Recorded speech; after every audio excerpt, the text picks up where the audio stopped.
Alright guys, this is a video to showcase the games that I've beat in 2018.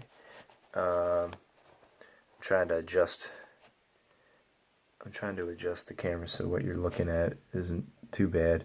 This is a painting that I have on my desk. It's a Dark Souls art piece that I've framed. It's a Firelink shrine, I think. But anyway, I'm going to split the videos up into three videos. This one I'm going to talk about will be PlayStation 3, 360, 3DS, Wii U, and original PlayStation games that I've beat this year. So I'll try to not take too much time with each game. I beat Yoshi's Woolly World almost at least 12 to 11 months ago. I think January, February I beat this last year, 2018. It was a good game. It was a decent platformer. There were some parts of the game where I just kind of felt like I was just trying to power through it. Got to be kind of repetitive, but still a good game overall. I know it came out on the 3DS. But good game. Every game that I beat is a good game. If it wasn't a good game, I wouldn't necessarily stick with it. Here's a top-notch game. I beat this several times in the last few years, actually. Resident Evil 2 is a game that I don't speed run it, but just every so often I just have the urge to just play it, and I think I can play it within around 4 or 5 hours usually. I can remember seeing people play speed runs of this game, and like they're doing it within like an hour or two. I just think that was crazy.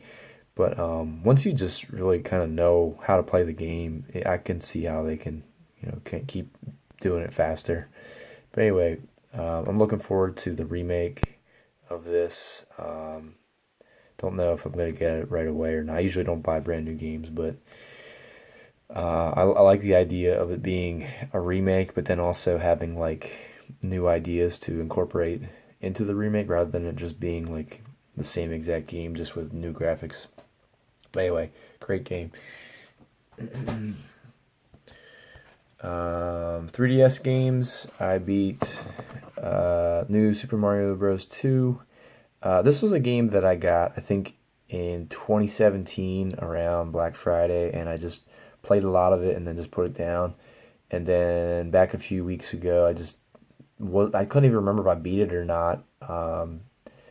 But I keep a pile of games that I beat within a year, so it wasn't in the pile. So I ended up realizing that I was only like a few levels away from beating it. So I went ahead and beat this game. Not too difficult, but just a kind of standard Mario side-scrolling game. Mario Kart 7. I got this. This was also another one I got like 2017 November Black Friday, and I beat it then. And then I just had the urge to play it again, and I think I beat it this time around on 100cc rather than just like the basic 50. I usually I don't ever try to stay with like 150. That's just too much. Not that I couldn't maybe do it. I just don't have the patience to do it. But anyway, I really like this one. This one is actually pretty high up on the list as far as being really one of the better ones of all of them. I still play the one on my Wii U. I know it's on the Switch now, but still really good.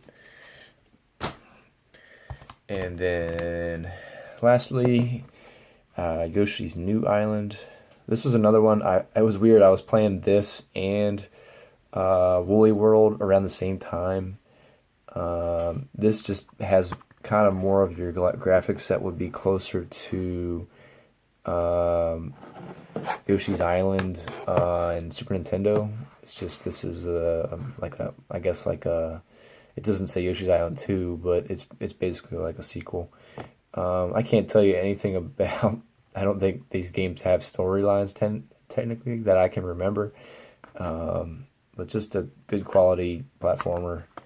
Um, I never beat the original one, so maybe I need to put that on my to-do list to try to beat the original one. We shall see. 360 games. I had the urge to play through Call of Duty campaign games, and I stuck with the Infinity Ward games just because I tended to like them. Back when these came out, when I was in my 20s, I could not remember what the storylines were. So that's kind of what I had the urge to replay them. Far-fetched World War III type scenarios play out, and it's just like as if Michael Bay was making a movie. That's kind of what these games are. Um, but they are good quality shooters, no matter how much they get made fun of, as far as like, oh, you're a person who plays Call of Duty. But I don't play them online. I wanted to replay these campaigns. And they still hold up really well. The graphics really decent, and so I played Modern Warfare, Modern Warfare 2, and Modern Warfare 3. I just actually recently went back through and beat that. I think the thing that kicked it off, I found this about less than a year ago for $3, and so I played through that, and the campaign in this is actually not that bad with what I can remember. It doesn't have any true connection to those Modern Warfare games, but I don't think it really deserves the. I mean, maybe the criticism is in the multiplayer, but if you're able to buy this for really cheap just to play the single player game, this is pretty. It's decent. I mean, I wouldn't definitely call it bad. It definitely is nowhere near bad. But it's if you like these Infinity Ward Call of Duty shooters, then they're pretty decent to play through. Here's the last bunch. These are PlayStation 3 games. This is an import. I bought this years ago, but I'm glad I did. It is the Dungeons and Dragons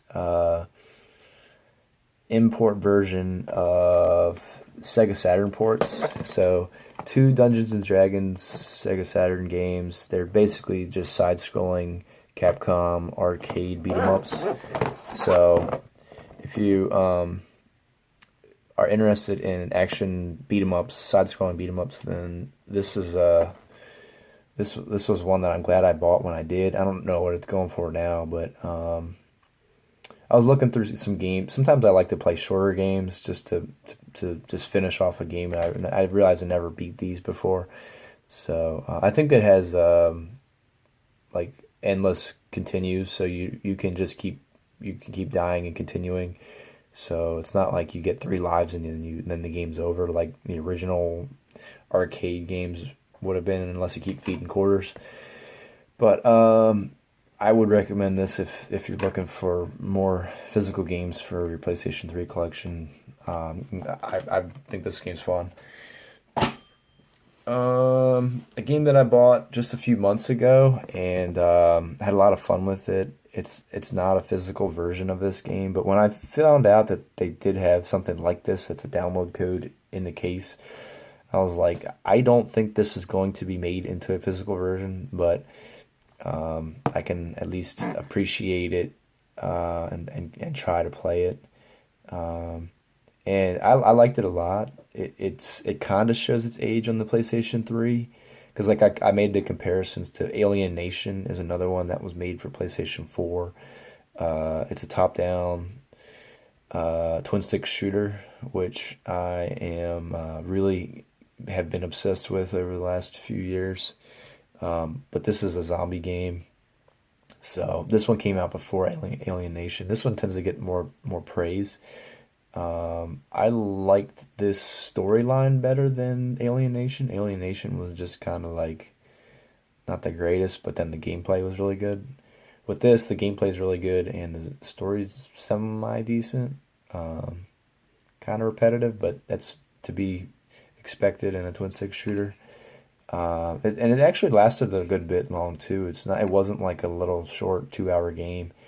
But anyway, Dead Nation was a good game that I beat this year. This is a series. Sometimes I get into just playing series of games and games that I haven't played in a long time, or if I don't remember anything about them, I try to replay them. So the God of War series, God of War Ascension was kind of like a prequel to all of them, I believe. And it's hard to really wrap your mind around every little detail in this series. It really takes a lot of commitment. I felt like this one kind of came and went because it wasn't. There's some things that I didn't like about it. There were some puzzles that were really frustrating. They tried to do some things that were different, which I can understand. The series was beginning to kind of get a little stale. I think this one came out after God of War 3, I think. So it's probably going to be one. It's not going to be rare or anything like that, but it's definitely going to be one that people would probably maybe forget it even exists.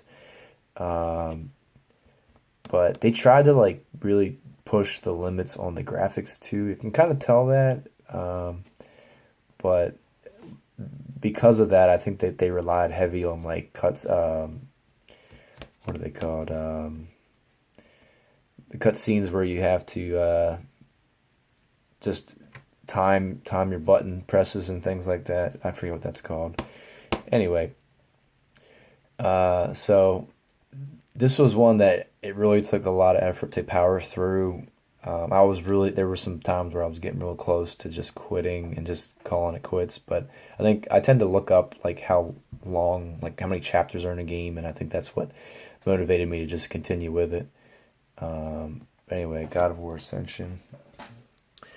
I went back through. I tried to go in the order of like the timeline of these games so that I could try to wrap my mind around every little detail that's happening. I still don't know everything, but the whole Greek mythology stuff was interesting to focus on with a game. But anyway, God of War and God of War 2, I vaguely remembered. I played both of them when they came out back in the 2000s, but replaying them again, I realized that this one is still holds up really well and is a really great game. I did not like God of War 2 as much. There were just some things about it that it just didn't seem as amazing as the first one, which tends to be the case a lot of times. In for sure, like movies are definitely like that. Like they try to do too many different things in the second one, it doesn't work out. But besides that, the other one that I was really impressed with was I had no experience with these, and I'm glad that I played through these because I liked both of these a lot. I can't remember if I liked them both really really a lot, but I think whichever was the one where he was trying to save his brother is I think Ghost of Sparta, I think, is the one I like the best. These are the PSP remastered ones, but like what I appreciate about these is like they're like spin-off games. Like they try to go different directions, but still, you still are Kratos and you still are in that Greek world of mythology and everything like that. But I kind of wish that other series of games that start to kind of fizzle out would do stuff like this, where like they try to go different directions with like an interesting story. Like with I think it's Ghost of Sparta. You had like I'd have no idea that he had a brother, and like the idea is that some Greek god took his brother away when they were young, and he thought that his brother just died and he never would see him again. And so the whole point of the game was like going to see if he could find his brother. So like it doesn't seem like that would be a AAA type of game that could stand on its own legs on a mainstream system seller. But like I think it works really well when it came out for like the PSP. And I liked both of these a lot. I would put these higher up in the series for sure. If I was to replay these games again, I would definitely want to play these again, or the first God of War. The only one I didn't play that I might try to go for this year is God of War 3. I think I played it a few years ago and I got stuck at a part, so I might just restart the whole thing and then see if I can just kind of power through it. Maybe change the difficulty setting. I don't know if I was playing it on like normal or hard. Maybe lower it, but who knows. Anyway, that's this first part of games that I beat. So tune in for the next one I'll do.